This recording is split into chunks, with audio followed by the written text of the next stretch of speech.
On est très heureux de vous accueillir ici ce matin et de vous avoir avec nous. Merci, ou plutôt bienvenue à ceux qui nous écoutent sur l'Internet. Il y a des gens qui ne peuvent pas être ici, sont au loin.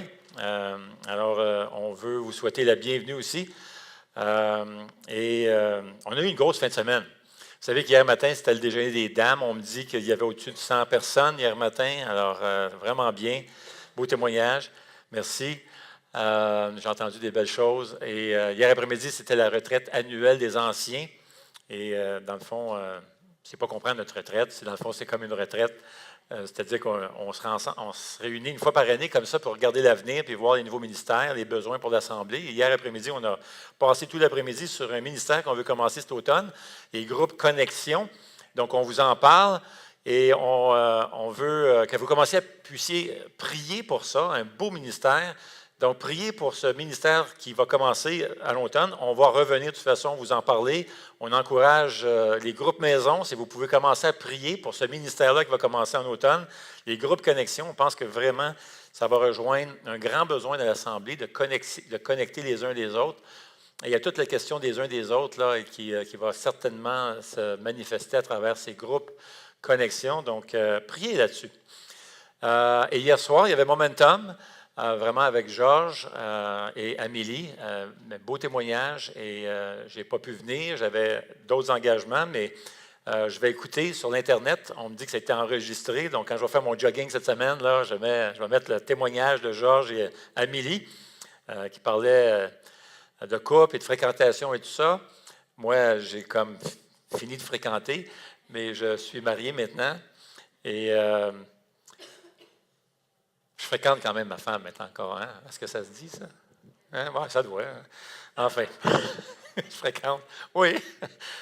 En tout cas, alors j'ai hâte d'entendre ça, des beaux conseils de couple et un beau témoignage, semble-t-il. Eh bien, on commence une nouvelle série ce matin et ça porte sur un sujet qui est vraiment d'actualité. Ça a toujours été d'actualité, c'est sur la souffrance. Vous savez, c'est une réalité dans la vie, hein? La souffrance. C'est omniprésent. D'ailleurs, il y a 2 livres, très bons livres. Il y a plusieurs livres qui ont été écrits sur la souffrance, mais il y en a 2 vraiment excellents. Un écrit par Don Carson, intitulé « Jusqu'à quand ?» et c'est une réflexion sur la souffrance, sur le mal et la souffrance, et c'est inspiré de la lettre de Jacques. Et il y a un second livre qui est en français, en passant, les 2 sont en français, celui de Tim Keller, intitulé « La souffrance, marcher avec Dieu dans la douleur et l'épreuve ». Mais voici ce que dit Don Carson dans son livre. Il dit « La vérité est que nous souffrirons tous un jour ou l'autre. Ce n'est qu'une question de temps. Nous perdrons nos bien-aimés, nous serons atteints par une maladie ou une autre. Nous aurons de la pression, des déceptions, des sentiments d'échec. Nous connaîtrons un déclin de force physique. Certains connaîtront de l'infidélité, un mariage brisé. Certains auront des problèmes, des soucis, des préoccupations avec leurs enfants. Les infirmités liées à la vieillesse nous rattrapent un jour, sans parler du vide laissé par le départ de nos proches et de nos amis. On pense aussi à la souffrance causée par les guerres, le racisme, le génocide, la famine. Tim Keller, de son côté, dans son livre, dit ceci. « La souffrance, c'est partout, c'est inévitable et son étendue nous bouleverse souvent. » D'ailleurs, c'est l'un des thèmes principaux des Écritures saintes, de la parole de Dieu. La souffrance revient, ça ressort. C'est un des thèmes qui va ressortir très fort. La Bible va même commencer avec le livre de la Genèse en ouvrant l'histoire sur l'origine du mal et de la mort dans le monde. Le second livre de la Bible, le livre de l'Exode, va nous parler du peuple d'Israël qui va passer plus de 40 ans dans le désert et là encore beaucoup de difficultés et d'épreuves. La littérature de l'Ancien Testament, certains livres qu'on appelle la sagesse, est en grande partie dédiée aux problèmes de difficultés intenses et d'épreuves et aux problèmes de souffrance.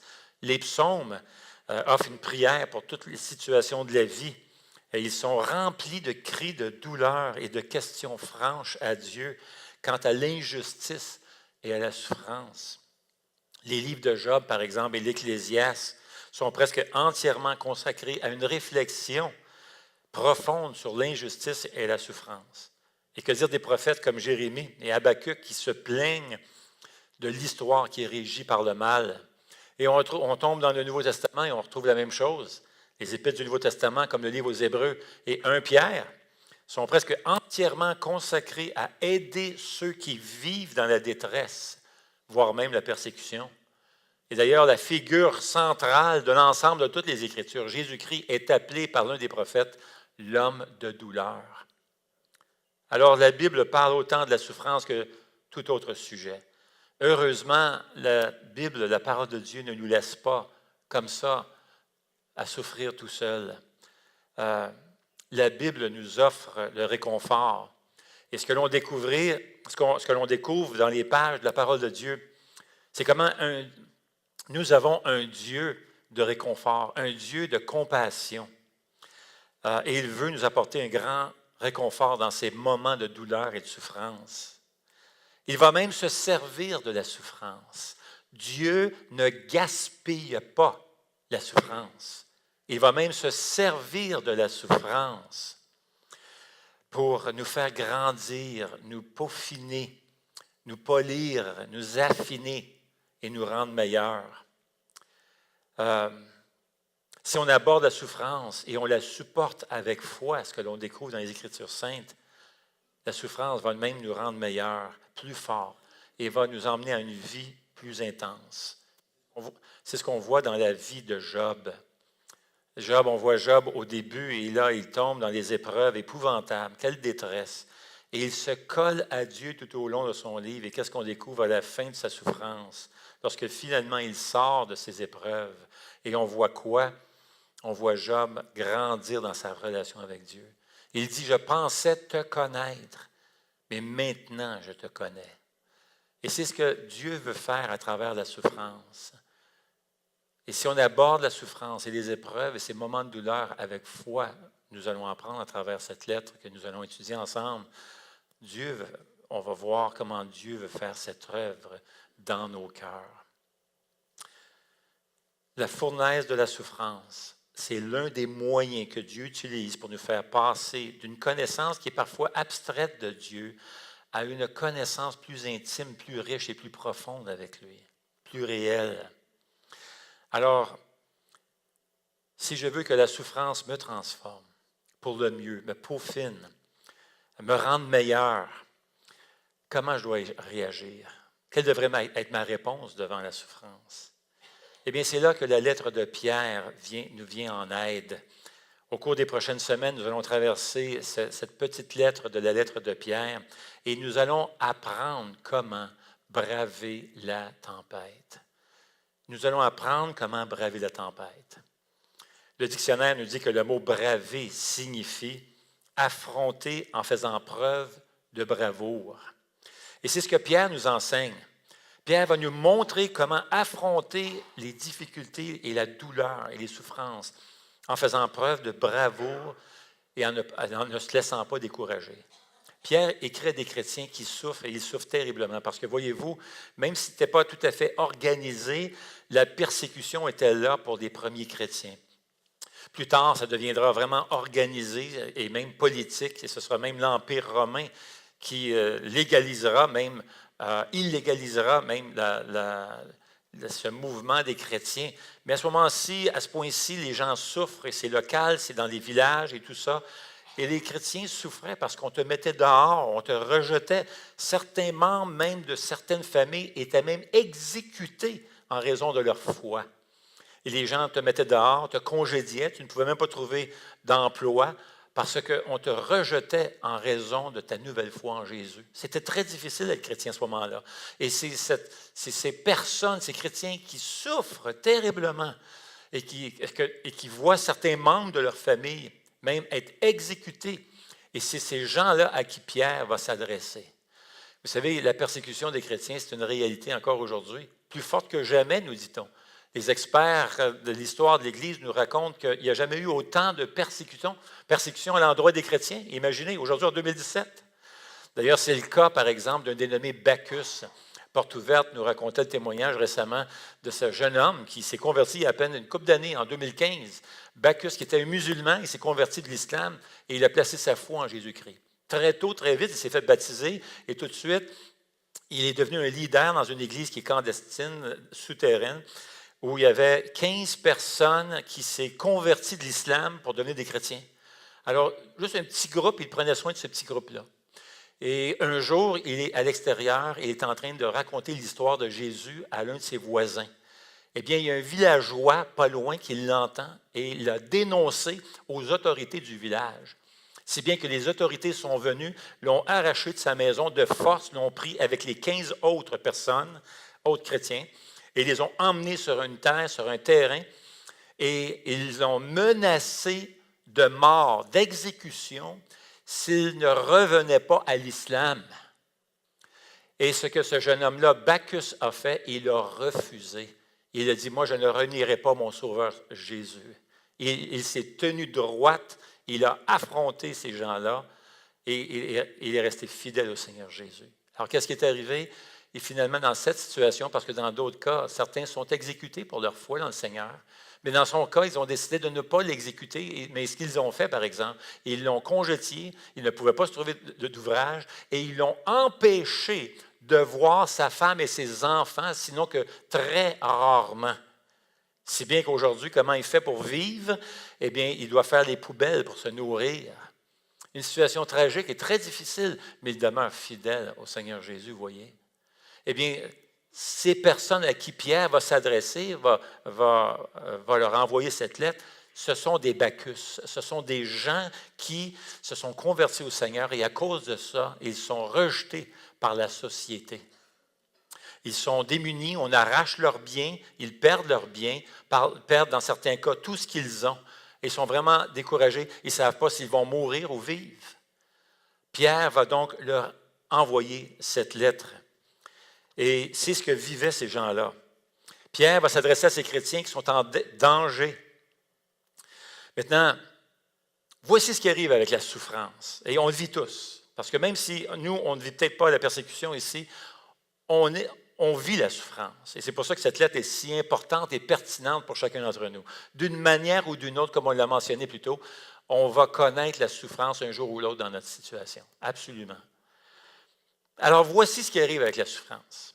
Il y a deux réactions possibles avec la souffrance. Lorsqu'on tombe dans la souffrance, lorsqu'on commence et on est victime de toutes sortes de situations qui nous causent des douleurs et des grandes épreuves et des difficultés, nous avons deux situations possibles devant nous, deux réactions possibles. On peut être détruit par la souffrance, on peut sortir de la fournaise de la douleur, la fournaise de l'épreuve comme de la cendre, tout détruit, brisé. Ou on peut sortir de la fournaise de l'épreuve et des difficultés comme de l'or pur.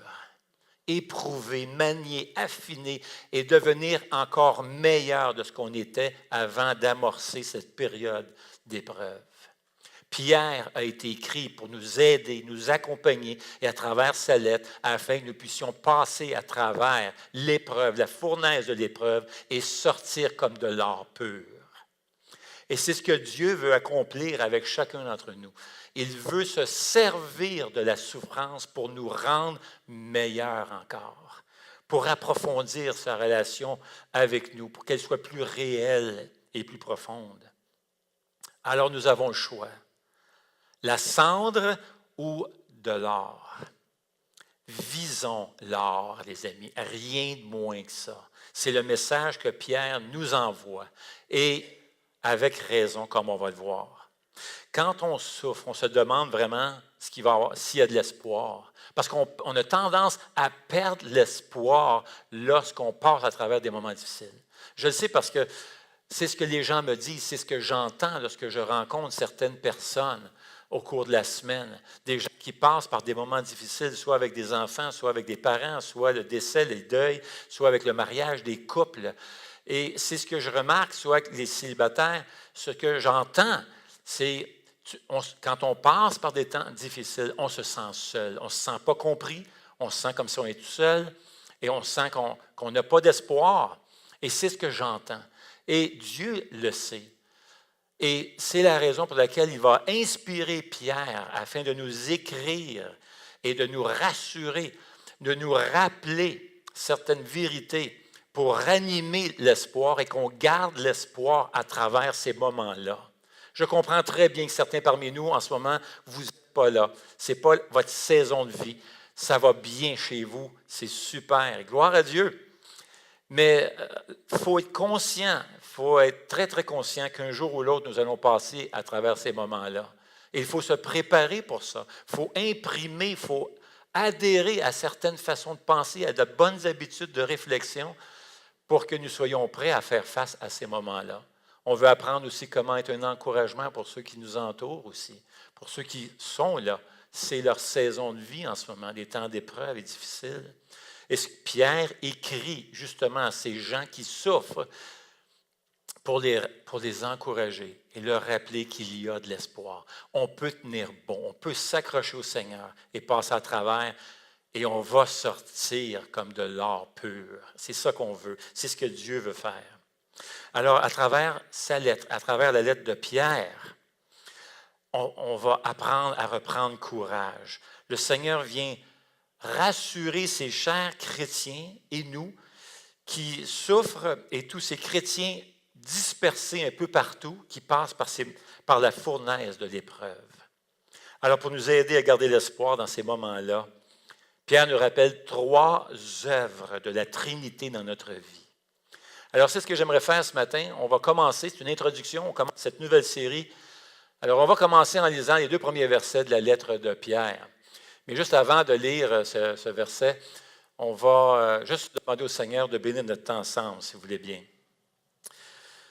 Eh bien, Seigneur notre Dieu, nous voulons te prier, te remercier pour ce que nous allons apprendre ce matin. Et on veut te demander, Seigneur, que ton esprit nous accompagne à travers cette lettre et toute cette série. Que cette lettre soit comme un baume sur notre cœur, particulièrement sur ceux qui souffrent en ce moment, qui sont dans cette saison douloureuse de leur vie. Tu les vois, Seigneur, tu les connais. On te prie pour eux, pour elles, que tu puisses les consoler, les entourer, et que notre Église aussi soit une bénédiction pour eux, un encouragement pour eux. Et certainement, Seigneur, alors que ce matin, on ouvre cette lettre si profonde, si riche, particulièrement pour ceux qui souffrent, que ton Esprit Saint puisse imprimer ces vérités dans notre cœur. Illumine les yeux de notre cœur, qu'on puisse voir, Seigneur, ces belles vérités que tu veux nous transmettre ce matin. Tu veux te révéler à nous par la puissance de ton esprit. Alors parle à nos cœurs, au nom de Jésus. Amen. Alors venez me joindre si vous avez votre Bible dans 1 Pierre chapitre 1. Et on n'ira pas loin ce matin, on va se concentrer uniquement sur les 2 premiers versets de 1 Pierre. 1 Pierre chapitre 1. Alors c'est vers la fin de la Bible, si vous êtes moins habitués. Ne vous en faites pas avec ça, c'est presque vers la fin, en fait. Alors, 1 Pierre, chapitre 1, versets 1 et 2. Alors, de la part de Pierre, apôtre de Jésus-Christ, à ceux qui sont étrangers et dispersés dans le Pont, la Galatie, la Cappadoce, l'Asie et la Bithynie, ce qui est considéré aujourd'hui comme la Turquie, à vous qui avez été choisis conformément à la préscience de Dieu, le Père, et conduits à la sainteté par l'Esprit, afin de devenir obéissants et d'être purifiés par le sang de Jésus, que la grâce et la paix vous soient multipliées. Dans cette petite intro, Pierre résume tout le message de la Bible. Dans juste 2 versets, il résume tout le message de la Bible. Y avez-vous remarqué? Vous avez toute la Trinité occupée ici, là. Les 3 personnes de la Trinité se retrouvent dans ce passage-là. Nous avons été choisis par le Père, sanctifiés par l'Esprit et purifiés par le sang de Jésus. 3 personnes de la Trinité qui sont ici. Alors, la question se pose, pourquoi garder l'espoir? Pourquoi garder l'espoir lorsqu'on passe par ces moments tellement décourageants et difficiles? On a tellement le goût de lancer la serviette. Bien, voici ce que le Seigneur dit. Premièrement, parce que Dieu le Père a choisi de déverser son amour sur toi. 1 Pierre 1 dit « À vous qui avez été choisis conformément à la préscience de Dieu le Père. » Hey, vous avez été choisis. On pourrait le formuler autrement, vous avez été adoptés, vous faites partie de la famille de Dieu. L'élection est un des enseignements les plus controversés aujourd'hui, mais avez-vous remarqué que Pierre ne gêne pas à commencer sa lettre? Tout de suite, il ouvre sa lettre, il commence. Les premiers mots parlent de l'élection. Tout de suite là. Il n'y a pas de gêne, pas de timidité, il n'y a pas d'excuse, il ne s'excuse pas, il n'est pas mal à l'aise, il n'y a pas d'explication. Il exprime même aucune réserve, même aucune considération pour la controverse que ça va susciter peut-être plus tard. Il ne se casse pas la tête avec ça, lui. Suite, là, dans les premiers mots, les premiers versets, il y va. Il y a ce calme-là. Alors, je m'en voudrais de ne pas ouvrir cette parenthèse. Est-ce que la doctrine d'élection m'enlève la responsabilité de venir au Seigneur Jésus et de placer ma foi en lui? Absolument pas. Bon sang, le Nouveau Testament est plein, même toute la Bible est pleine de ces invitations à venir et croire et placer sa foi en Jésus. Tout le livre aux Hébreux est écrit à des personnes à différentes personnes, il y a des chrétiens, mais surtout, principalement, tout le livre s'adresse à quelques Juifs là, qui ont fait un bout de chemin avec les chrétiens, qui sont rendus intellectuellement convaincus que Jésus est bel et bien le Messie. Alors, ils sont là, ils croient que Jésus, ils ne se sont pas convertis, ils sont sur la clôture, ils voient, ils ont entendu les chrétiens, le message de l'Évangile, ils croient que Jésus est bel et bien le Messie tant annoncé dans l'Ancien Testament. Ils disent oui, c'est lui, mais en même temps, ils voient bien la pression, la persécution, et ce que ça coûte être chrétien. Et là, ils ont tendance à virer de bord, retourner dans le judaïsme. Alors, à travers toute la lettre, tout le livre aux Hébreux, du début à la fin, on est en train de dire non, viens au Seigneur Jésus. Jésus est plus grand que les anges, Jésus est plus grand que Moïse. C'est pour ça que ça parle beaucoup dans un contexte juif, parce que premièrement, le livre s'adresse à tout le monde, mais aussi à ces Juifs-là qui voulaient faire demi-tour.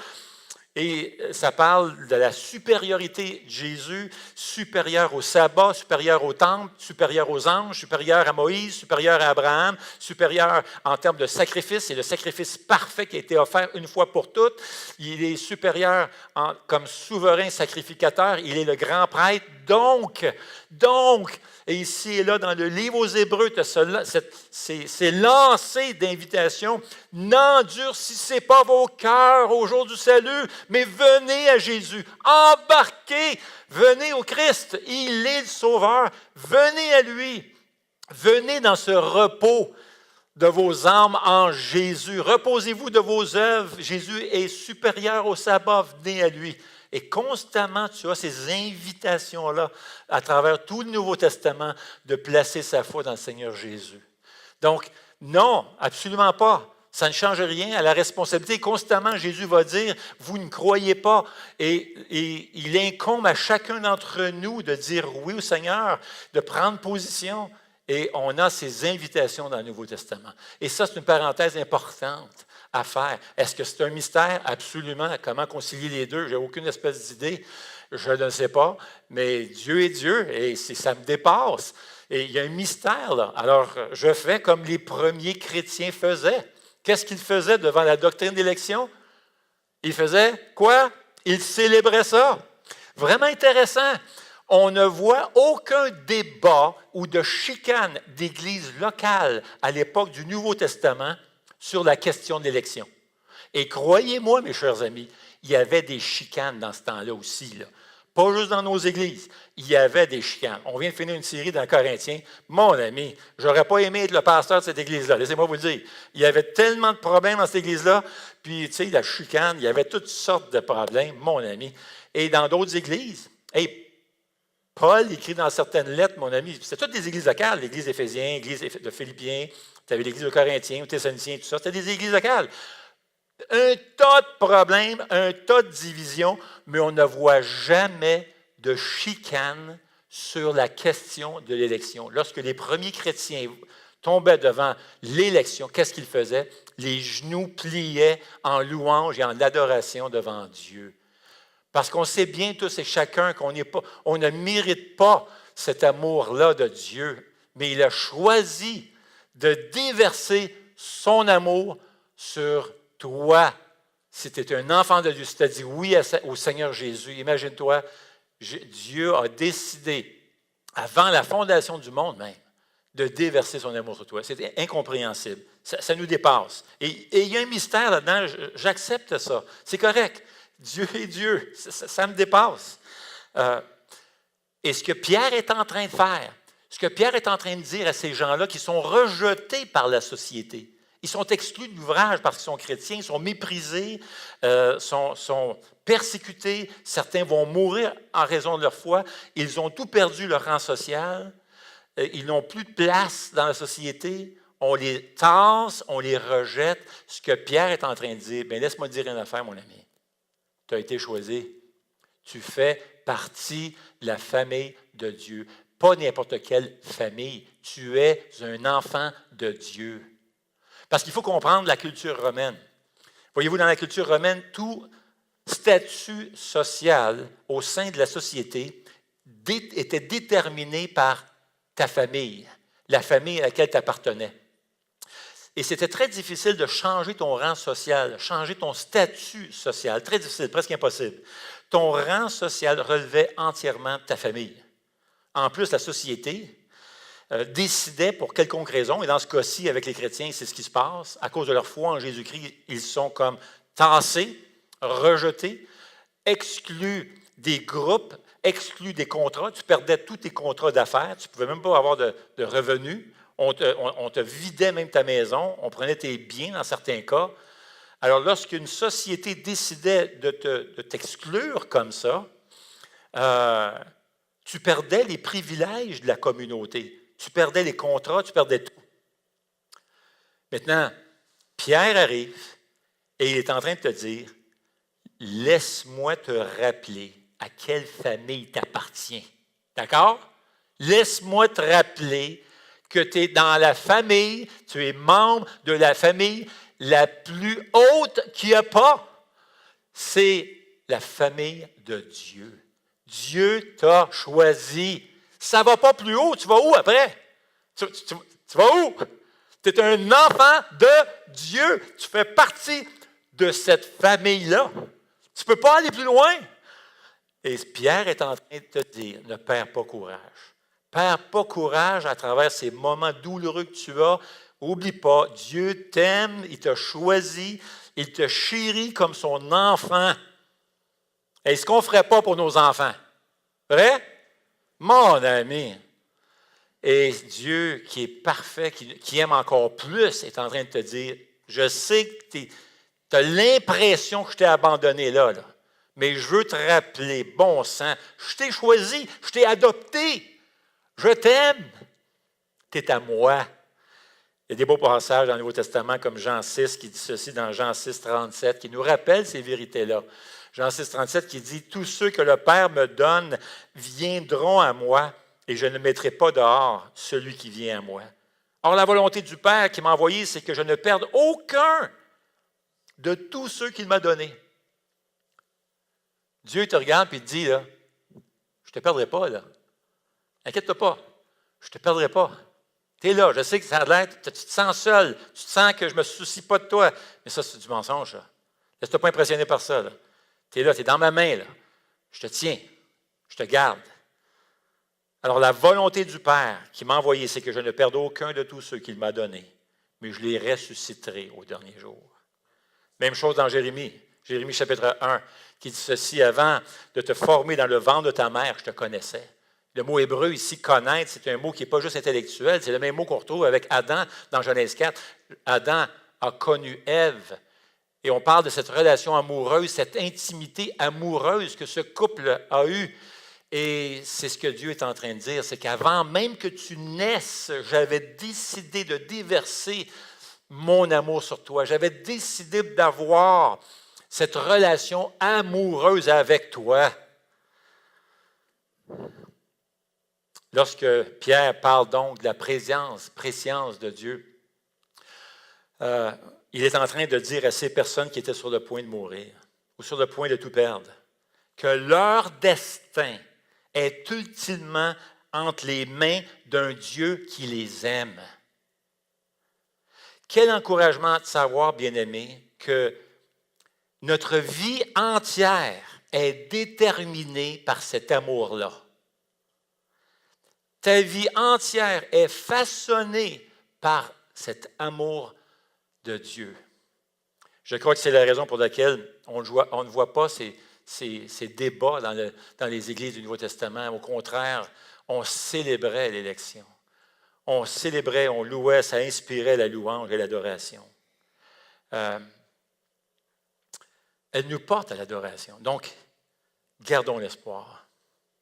Car le Père a choisi de déverser son amour sur toi. Tu fais maintenant partie de sa famille. Tu es son enfant chéri. Pierre ajoute une autre personne de la Trinité. Il dit, le Saint-Esprit. Pierre nous encourage à garder l'espoir, sachant que le Saint-Esprit est en train de nous transformer par sa puissance. Oh oui, Dieu est en train de travailler dans ta vie, là. Toi, tu ne le réalises peut-être pas, là. Ça n'a peut-être pas de l'air de ça en ce moment parce que tu souffres, puis si tu passes dans cette saison-là douloureuse, tu es en train de passer à travers la fournaise de la douleur. Toi, tu as l'impression que Dieu t'a abandonné. Absolument pas. Le Saint-Esprit est en train de vivre en toi, il est en train de faire de quoi en toi? Il est en train de te transformer par la puissance de son esprit. On n'est pas tout seul. Le Saint-Esprit est avec nous, puis il va nous aider tout le long du chemin. Il est en train d'accomplir son œuvre en toi. Vous savez, il y a quelques années, vous connaissez peut-être, je ne sais pas, vous connaissez, probablement vous connaissez Don Carson. Plusieurs connaissent Don Carson ici. Mais je ne sais pas si vous connaissez Jim Carson, son frère. Oui, c'est ça, son frère. Carson, c'est des gens qui viennent d'ici, de ce milieu ici. Et puis, on a invité Jim de venir prêcher à notre église à Laval à un moment donné, ça fait bien des années de ça. Et puis, il a commencé comme ceci. Il a commencé son sermon en disant ceci. Il dit, est-ce que c'est difficile la vie chrétienne? Ah, les gens disent, ah, ouais, c'est pas mal dur. Puis les gens se sentaient coupables. Tu veux tout dire. Non, c'est pas difficile. Non, c'est correct. Il dit, non, c'est pas difficile. Ah, je ne sais pas par chance, j'ai dit que c'était pas difficile. Il dit, c'est impossible. C'est impossible, la vie chrétienne. Là, les gens ne savaient pas trop. Mais en dedans, ça disait, amen, c'est exactement ce que je pense. Tu sais quoi? Pense-y, là. Le christianisme, c'est ça qui différencie le christianisme de toutes les croyances ou religions dans le monde entier. Pense-y, là. Dieu, le christianisme, là, Dieu, c'est la seule croyance où son Dieu, le Dieu du christianisme, son Dieu vient te voir et te dit, bon, regarde bien là, voici ce que je veux de toi. Je veux que tu mènes ta vie, que ta vie soit sainte. Je veux que tu sois parfait comme je suis parfait. Je veux que tu sois saint comme je suis saint. Non, mais la barre est haute, là. Hein? Non, mais quand même, soyons honnêtes. Là, après ça, Dieu te regarde et dit, en passant, tu ne seras pas capable d'être de même. Hein? Dieu te demande, mais d'abord là, je veux que tu mènes ta vie sainte. Mais, tu ne seras pas capable.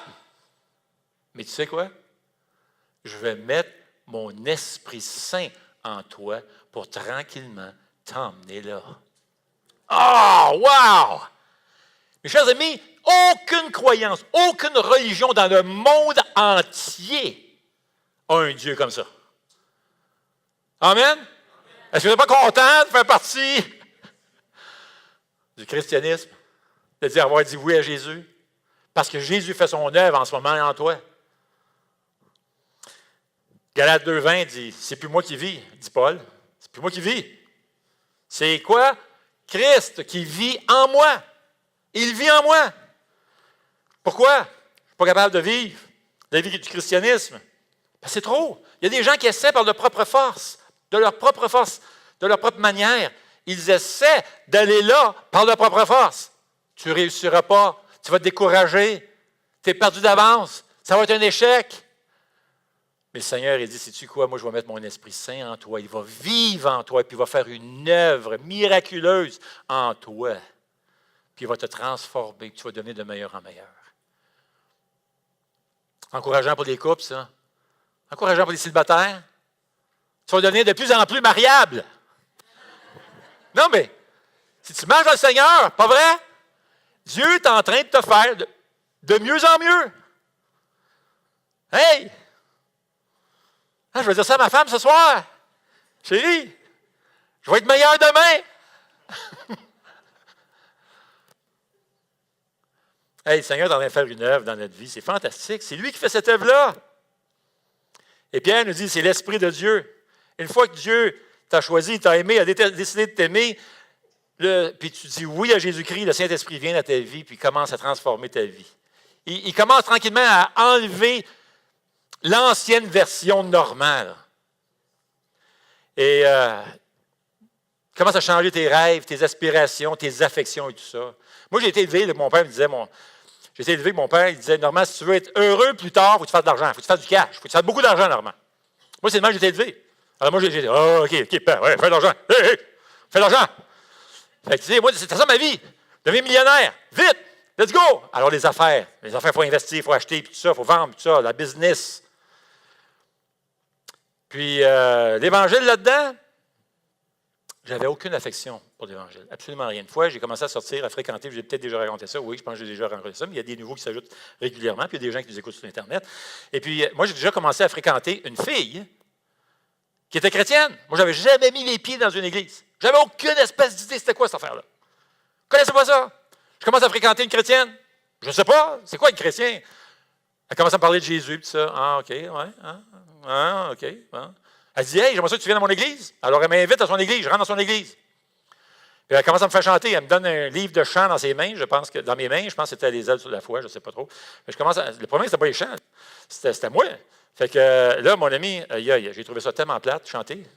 J'ai dit, ça n'a pas de bon sens. En plus, je chante mal. Je veux dire, donne-moi pas ça à moi. Moi, je rentre dans une église, dans ce temps-là, chanter. Je pense que je n'avais jamais chanté de ma vie, je pense. Je pense jamais. Honnêtement, là, je pense à ça. Il n'y avait pas de karaoké et tout ça dans ce temps-là. J'ai-tu déjà chanté? Je joue de la guitare, mais je ne vais pas chanter. Mon ami, il chantait tellement mal. Alors, là, je vais à l'église. Mon ami, c'est plate. L'église est plate. D'ailleurs, lis la Bible. Je commence à lire la Bible. C'est non bien plate. L'Église est plate. La Bible est plate. Puis les chrétiens sont plates. Ça, c'est mon opinion, ça. C'est mon opinion de vous autres. Vous trouvez plate. Sais-tu quoi? Quand je pense à ça, là, je suis en train de réaliser à quel point j'étais loin de Dieu. Le problème, ce n'était pas l'Église, ce n'était pas la parole de Dieu. Le problème, c'était quoi? C'était moi. Ça te montre au point. Imagine, je trouve plate la révélation de Dieu. Je trouve plate la famille de Dieu, louer Dieu, chanter des louanges à Dieu. Je trouvais ça plate. Ça montre juste à quel point j'étais loin, très loin de mon Créateur. Parce que mon Créateur m'a créé pour que je sois un adorateur. Ça te montre à quel point j'étais dans la noirceur puis aveugle? Et là, mon ami, le Seigneur est venu dans ma vie un jour. Mon ami, je n'étais pas reconnaissable, je n'étais pas parfait. Mon ami, j'étais encore pécheur, il y a bien des affaires à changer encore. Là. Mais tout d'un coup, une nouvelle affection. Il y a quelque chose qui se passe. Je commence à lire la Bible, je dis, oh, wow! Je commence à lire la Bible, tout ça. Hey, je t'ai rendu. Hey, non, mais écoute, tu sais, quand tu es nouveau chrétien, je t'ai rendu que j'emmenais mes échantillons de couvre-plancher au magasin de tapis, tout ça. Puis j'emmenais ma Bible en même temps dans les magasins. Hey, je parlais de Jésus, tout ça à tout le monde. Mon boss me dit un jour, hey, Normand, je dis, ben écoute, es-tu content de mes chiffres? Ah, il dit, oui. Non, je n'ai pas un mot à dire. Non, les chiffres rentraient, là. Je faisais ma job quand même. Mais il dit, écoute, j'ai dit, Gabin, il y en a qui aiment ça parler de hockey, moi je parle de Jésus. Est-ce qu'il y a quelque chose contre ça? Ben écoute, les chiffres sont là. OK, bon, là, écoute, je manquais de sagesse et de maturité. C'est correct, je le sais. Je n'étais pas payé pour ça, là. D'accord? Fait que, tranquillement, là, bon, si tu veux, tu es à ton travail, tu fais ta job, 100% à ta job. D'accord? Après ça, à l'heure du dîner, par exemple. Écoute, il n'y a pas personne qui va t'empêcher de parler de Jésus-Christ, c'est le temps. Invite du monde. Hein? On peut aller au restaurant régulièrement. Parler du Seigneur Jésus, absolument. Ça, c'est correct. Mais ça pour montrer à quel point mon affection pour Dieu avait changé. Et ça, mes amis, est-ce que c'est moi, un matin, je me suis levé, je pense que je vais aimer la Bible. Absolument pas. Il y a une œuvre miraculeuse qui s'est faite dans mon cœur, que Dieu a changé mon cœur de roche, dur, centré sur lui-même. Et tranquillement, il l'a attendri. Il a enlevé les écailles de mes yeux pour que je découvre la beauté de Jésus. Et là, mon affection a changé, puis wow, j'ai découvert ça. Mais c'est l'œuvre de Dieu qui fait ça. Pas nous autres, pas par nos propres forces. J'ai écouté une vidéo l'autre jour, Tech Insider. Je suis inscrit au Tech Insider. Ils ont envoyé une vidéo, je reçois cette vidéo-là, d'un bouddhiste. Il est très connu, parce que c'est le traducteur officiel de Dalai Lama. Et puis, il s'appelle Mathieu Ricard. Il est bien connu, il a écrit plusieurs livres. Sur la vidéo, il répondait à une question. Et qu'est-ce qui rend les gens vraiment heureux? Et d'ailleurs, le titre de la vidéo était « Comment trouver le bonheur aux instants les plus sombres ». Alors, il explique c'est quoi le vrai bonheur. Il commence en parlant du drame ultime des gens de se sentir tout seul, au milieu de la foule, au milieu des... Il dit oui, il explique que ça relève du besoin d'avoir ce sentiment d'appartenance, d'affiliation, se sentir connecté avec les autres, de bonté, de toute la question de solidarité, ce qui ouvre justement la porte à des relations humaines. Puis à la relation humaine, c'est un des facteurs bien importants pour le bonheur. D'ailleurs, il relatait une étude qui avait été menée par l'Organisation de coopération et de développement économique, le OCDE, auprès de 36 pays développés, sur les 10 facteurs qui contribuent le plus à notre bonheur. Maintenant, l'argent, il a mentionné que l'argent n'arrivait juste qu'à la 6e place. La première place en haut, c'est la qualité de nos relations, les uns avec les autres. Mais là, il a dit, écoute, moi je vais ajouter quelque chose, par exemple. J'ai un bémol à tout ça. Parce que oui, c'est important, les relations et tout ça, mais il faut travailler à l'intérieur. Voici ce qu'il a dit. Il dit, c'est important les relations, mais il faut absolument porter une grande attention à essayer d'épanouir également les conditions internes. Il explique, il dit, par exemple, il faut chercher à atteindre la liberté intérieure, que tu te sentes libre en dedans. Il faut que tu travailles là-dessus. De ne pas être esclave de tes pensées du matin au soir. Tu as un sens de force intérieure. Donc, la liberté intérieure, la force intérieure, le courage intérieur, la paix intérieure. Il faut que tu aies de la paix en dedans. Il faut que tu aies de la paix là. Tu sais, tu trouves la paix en dedans. Un équilibre émotionnel. Ça te prend un équilibre émotionnel. Tu veux être heureux, ça te prend un équilibre émotionnel. Un amour altruiste, c'est-à-dire charitable. Il faut que tu sois généreux avec les autres.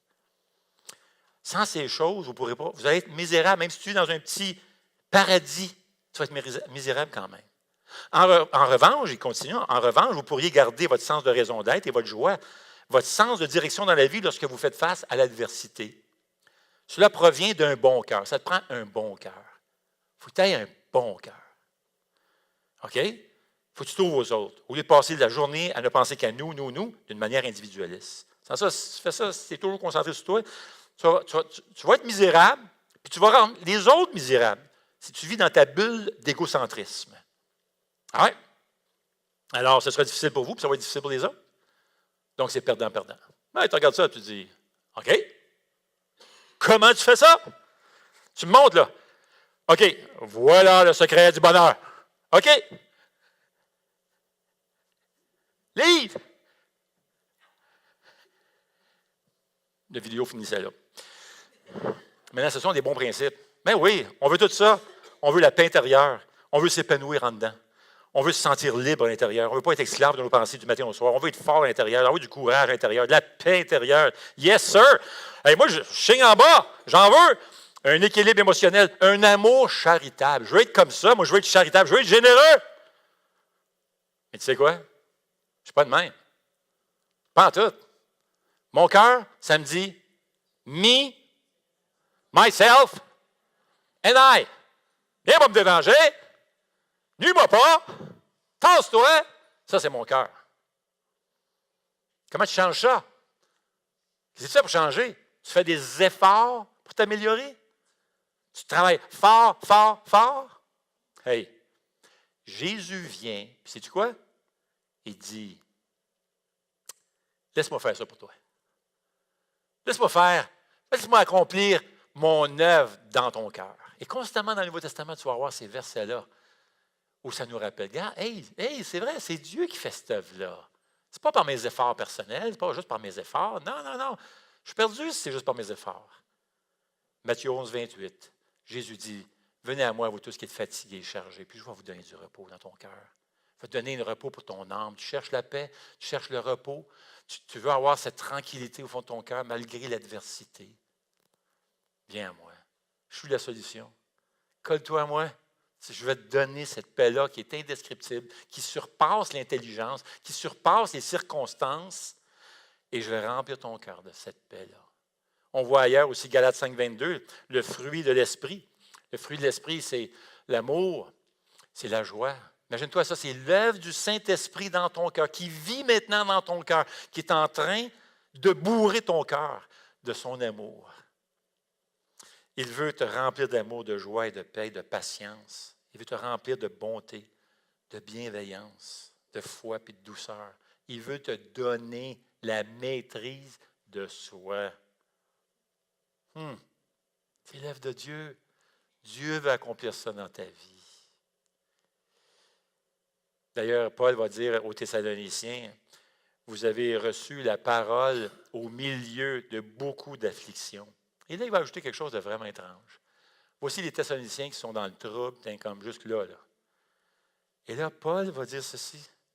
Il dit, vous avez reçu la parole de Dieu avec beaucoup d'afflictions, au milieu de beaucoup d'afflictions, avec la joie du Saint-Esprit. Comment tu peux avoir un cœur plein de joie en plein milieu des troubles, comme par-dessus ta tête? Beaucoup d'afflictions. Comment avoir de la joie et des larmes en même temps? Sais-tu quoi? Il y a juste Dieu qui peut accomplir ça.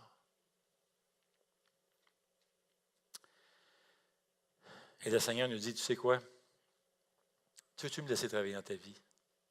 Tu veux-tu me laisser ta vie? Laisse-moi ta vie. Là. Laisse-moi là entre mes mains. Tu vas voir, je vais accomplir une œuvre. Je vais travailler dans ton cœur. Je vais te préparer. Je vais me servir même des souffrances dans ta vie, lorsque c'est dur, pour travailler ton cœur, puis te rendre meilleur, de meilleur en meilleur. Est-ce qu'il va y avoir des moments difficiles? Mon ami, je comprends. Ça va arriver. Mais marche avec moi. Colle-toi à moi, parce que je veux accomplir cette œuvre-là en toi. Je veux faire quelque chose de nouveau avec toi. Je veux polir ta vie comme de l'or pur. Le Seigneur nous dit, c'est ce que je suis en train de faire avec toi. Alors prends courage. Tu veux braver la tempête? Bien, prends courage. Tu peux braver la tempête parce que Dieu a choisi de déverser son amour sur toi. Tu fais maintenant partie de sa famille. Et le Saint-Esprit vit en toi. Il est en toi. Et il est en train de brasser des affaires dans ton cœur. Là. Il est à l'œuvre, il travaille. Il est en train d'accomplir son œuvre en toi. Et tu sais quoi? Le Fils aussi travaille dans ta vie. Il est en train d'accomplir son œuvre en toi. Il te pardonne et pardonne et pardonne pour te rendre meilleur et que tu continues. Pour que tu gardes cette relation, cette intimité avec Dieu.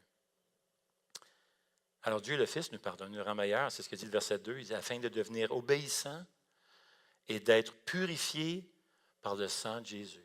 Jésus s'est offert à la croix. Il a pris nos péchés sur lui lorsqu'il s'est offert à la croix, afin que tu puisses rétablir, te réconcilier avec Dieu. Et jour après jour, lorsque nous péchons, nous pouvons venir à lui, confesser nos fautes, et nous vivons donc dans le pardon. On voyage dans ce pardon avec Dieu. Au moment où tu dis oui à Dieu, oui à Jésus, que tu places ta foi en Jésus-Christ, que tu dis oui, je crois à Jésus, que tu es allé là à la croix pour payer pour mes péchés. À ce moment-là, Dieu vient habiter dans ton cœur, pardonner toutes tes fautes que tu as commises. Tu es une nouvelle nature, une nouvelle création. Et 2 Corinthiens dit, les choses anciennes sont passées, c'est fini, tout est pardonné, lavé, toutes choses sont devenues nouvelles. Tu es une nouvelle création maintenant, tu es un enfant de Dieu, tu es passé de la mort spirituelle à la vie spirituelle. Tu vas avoir une vie pour l'éternité dans la présence de Dieu. Tu n'es plus le même. Rappelle-toi de ton identité. Rappelle-toi qui tu es. Tu es maintenant un enfant de Dieu. Tu fais partie de cette famille royale du roi des rois.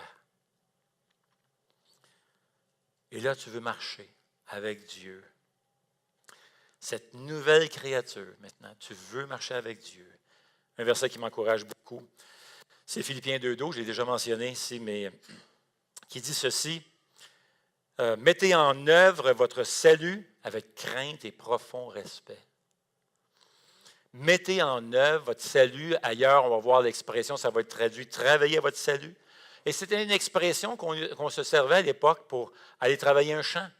Tu allais dans le champ et toute la moisson était là, toute la richesse, le fruit, tout était là. Tu n'emmenais pas la richesse dans le champ, tu n'emmenais pas tous les fruits dans le champ. Tu allais dans le champ, tout était là, tout était placé déjà. Et tu faisais sortir du champ toute cette richesse, cette moisson, etc. La même chose, on employait cette expression-là pour travailler une mine. Tu rentrais dans une mine, tu n'apportais pas les joyaux dans la mine. Tous les joyaux, les richesses étaient déjà dans la mine. Tu rentrais dans la mine et tu faisais sortir les richesses qui étaient déjà là. Et c'est ça que ça voulait dire, travailler une mine. Et ce que le Seigneur est en train de dire, travaillez à votre salut, mettez en œuvre votre salut. Il est en train de dire, lorsque tu es venu au Seigneur Jésus, tu es devenu une créature nouvelle. J'ai tout placé en toi pour que tu puisses maintenant vivre de plus en plus à la ressemblance de Jésus-Christ. Tu as tout en toi. Tu as le Saint-Esprit qui est en toi. Il vit maintenant en toi. Jésus qui constamment intercède en ta faveur auprès du Père. Tout est en toi pour que tu braves la tempête et que tu marches avec Dieu et que tu t'améliores et que tu sors de plus en plus comme de l'or pur. Travaille ton salut. Tout est là. Tu as la richesse là. Le Saint-Esprit est là dans ta vie, puis il veut travailler, faire son œuvre et te transformer. Alors marche avec moi. Mets ta vie entre mes mains. Et rappelle-toi que je t'aime. Je t'ai choisi. J'ai choisi de déverser mon amour sur toi. J'ai placé mon Saint-Esprit en toi pour qu'il vive et tranquillement change tes affections de plus en plus à l'honneur de Dieu. Et en plus, tu as Jésus qui est là à tes côtés, constamment. Jésus dit, je ne t'abandonnerai jamais. Je vais être avec vous tous les jours jusqu'à la fin du monde. Amen. Alors, bravons la tempête, bien-aimés, et laissons Dieu nous transformer, nous polir, nous affiner de plus en plus, afin qu'on devienne de l'or pur. Ah, Seigneur notre Dieu, comme c'est encourageant de savoir que même dans la souffrance, tu es en train d'accomplir une œuvre merveilleuse. Même lorsqu'on pense que rien ne fonctionne, Dieu fonctionne. Dieu est à l'œuvre. Et Seigneur, nous te remercions et nous prions pour ceux qui en ce moment sont dans cette saison douloureuse de l'épreuve. Nous prions pour eux que tu puisses les consoler. Tu puisses les mettre un baume sur leur cœur. Tu puisses les entourer de ton amour et que notre Église puisse être une bénédiction pour eux aussi, Seigneur. Ta parole nous dit de souffrir avec ceux qui souffrent et nous réjouir avec ceux qui se réjouissent. Seigneur, il y a des gens dans cette assemblée qui vivent cette saison difficile. Nous voulons prier pour eux. Mets ta main sur eux, Seigneur. Fais-leur du bien. Rappelle-leur, Seigneur, cet amour que tu as à leur endroit. Combien tu nous aimes, Seigneur. Rappelle-leur que tu vis en nous et que tu es à l'œuvre. Et même lorsqu'on pense que nous sommes seuls, abandonnés, que personne ne nous comprend, toi, tu nous comprends. Et tu es en train de faire ton œuvre en nous. Donne-nous de marcher avec toi, Seigneur, et de braver la tempête avec foi pour ta gloire, au nom de Jésus. Amen.